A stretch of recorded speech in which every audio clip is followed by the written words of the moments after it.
Assalamualaikum warahmatullahi wabarakatuh. Perkenalkan, nama saya Ira Jiviani Putri, NIM 20063043 dari Prodi Pendidikan Teknik Elektro. Kali ini kita akan membahas materi selanjutnya, yaitu administrasi peserta didik. Baiklah, di dalam materi ini kita akan membahas 4 poin. Yang pertama, pengertian administrasi peserta didik. Yang kedua, proses administrasi peserta didik. Yang ketiga, jenis-jenis instrumen administrasi peserta didik. Yang keempat, peran guru dalam administrasi peserta didik. Kita mulai materi kita yang pertama, yaitu pengertian administrasi peserta didik. Administrasi itu sendiri berarti proses pengelolaan terkait berbagai sumber daya, yang mana sumber daya ini yang kita bahas yaitu man, yang mana peserta didiklah yang jadi objek pengelolaan dari mengikuti pembelajaran hingga lulus nanti. Sedangkan pengertian peserta didik diatur dalam Undang-Undang Nomor 20 Tahun 2003 yang artinya anggota masyarakat yang berusaha menyambung dirinya melalui proses pembelajaran pada jalur pendidikan tertentu. Sedangkan menurut para ahli yang bernama Sucipto, administrasi pendidikan peserta didik adalah proses pengurusan serta layanan dalam hal-hal yang berkaitan dengan murid di suatu sekolah, dimulai dari perencanaan penerimaan murid baru, pembinaan selama murid berada di sekolah, sampai dengan murid menamatkan pendidikannya.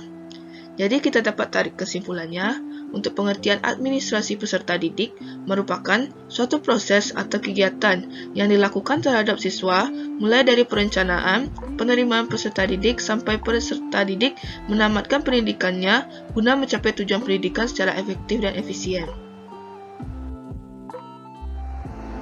Selanjutnya yaitu proses administrasi peserta didik. Yang pertama, mengatur kegiatan penerimaan atau rekrutmen siswa baru. Dalam penerimaan siswa baru, perlu dilakukan proses seleksi dan pencatatan siswa yang memasuki sekolah atau lembaga pendidikan, setelah para calon siswa tersebut memenuhi persyaratan yang telah ditentukan oleh sekolah. Kegiatannya yaitu pembentukan panitia penerimaan calon siswa. Panitia di sini dibentuk oleh sekolah, yang tugasnya untuk membuat publikasi terhadap penerimaan siswa, menyiapkan formulir pendaftaran, menerima pendaftaran, menyelenggarakan testing dan penyampaian hasil tes. Yang kedua itu penetapan daya tampung. Sebelum sekolah menerima siswa baru, terlebih dahulu harus ditetapkan daya tampung sekolah yang bersangkutan. Hal ini dapat diketahui dengan menghitung berapa banyak lokal yang tersedia untuk dapat menampung calon siswa baru dan beberapa jumlah daya tampung masing-masing lokal tersebut. Dan setelah itu, dikurangi dengan jumlah siswa yang tidak naik kelas. Dengan cara yang demikian akan dapat diketahui berapa daya tampung dari sekolah yang dimaksud.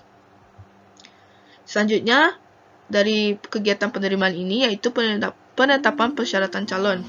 Di samping ada spesifikasi tertentu pada masing-masing jenis sekolah, kantor dinas juga memberikan pedoman bagi sekolah tentang penerimaan siswa baru, dan tugas sekolah adalah menjabarkan dari pedoman tersebut.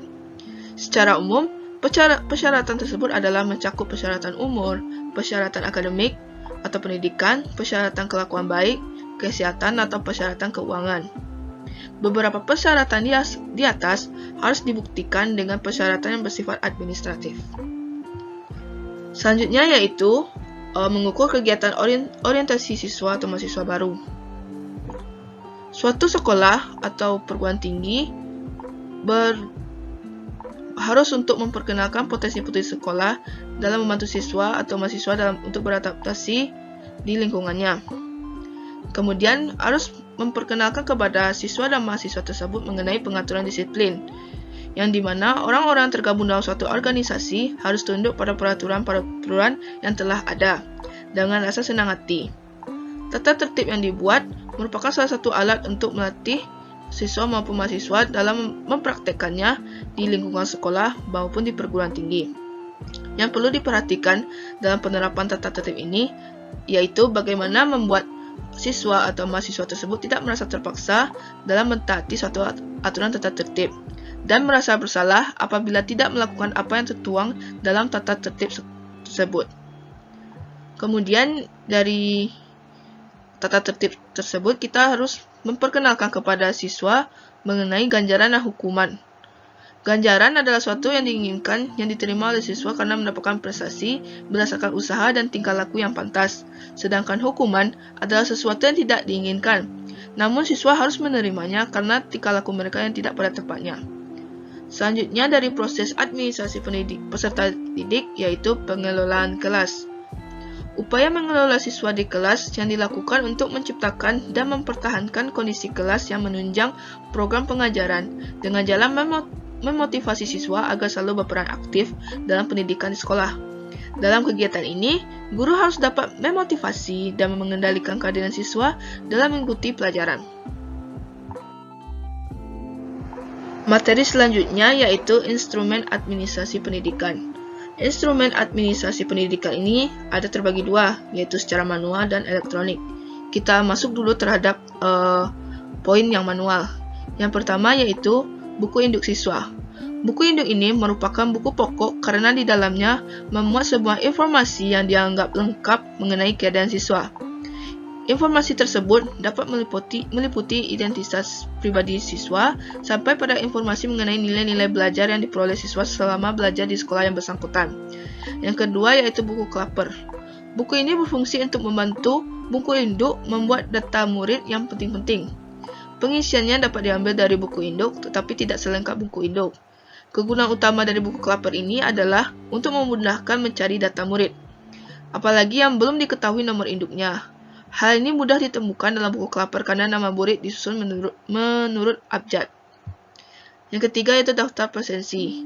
Daftar presensi atau daftar hadir sangat penting sebab di frekuensi kehadiran setiap peserta didik dapat diketahui atau dikontrol. Untuk memeriksa kehadiran peserta didik pada keseluruhan kegiatan di sekolah, setiap harinya biasanya daftar kehadiran itu dipegang oleh petugas khusus. Sedangkan untuk memeriksa kehadiran peserta didik di kelas pada jam pelajaran, daftar hadir itu dipegang oleh guru. Selanjutnya yaitu daftar mutasi peserta didik. Daftar mutasi peserta didik ini berguna untuk mengetahui keadaan jumlah peserta didik dengan persis. Sekolah harus mempunyai buku atau daftar mutasi ini untuk digunakan dalam mencatat keluar masuk peserta didik dalam setiap bulan, semester atau setahun. Hal ini karena keadaan jumlah peserta didik tidak tetap. Ada peserta didik pindahan dan ada pula peserta didik yang keluar. Selanjutnya, buku catatan pribadi peserta didik. Buku catatan ini digunakan tentang data setiap peserta didik.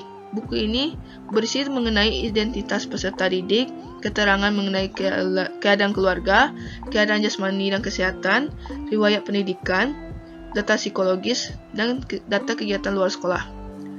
Selanjutnya itu daftar nilai.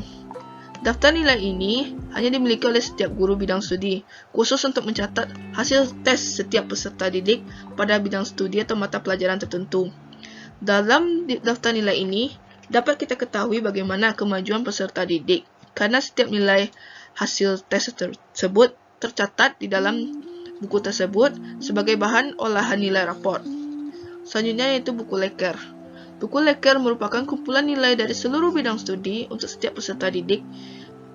Pengisian dan pencatatan nilai-nilai dalam leker ini dikerjakan oleh wali kelas sebagai bahan pengisian rapor.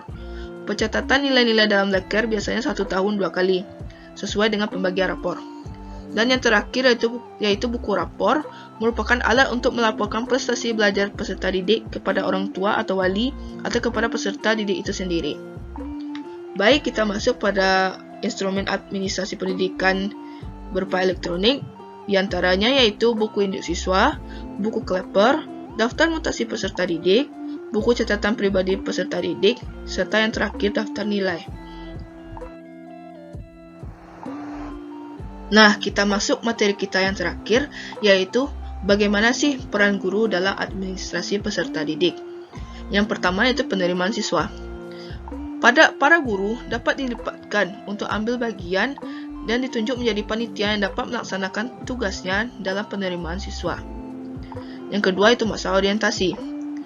Tugas guru pada masa orientasi adalah membuat siswa cepat beradaptasi dengan lingkungan sekolah barunya.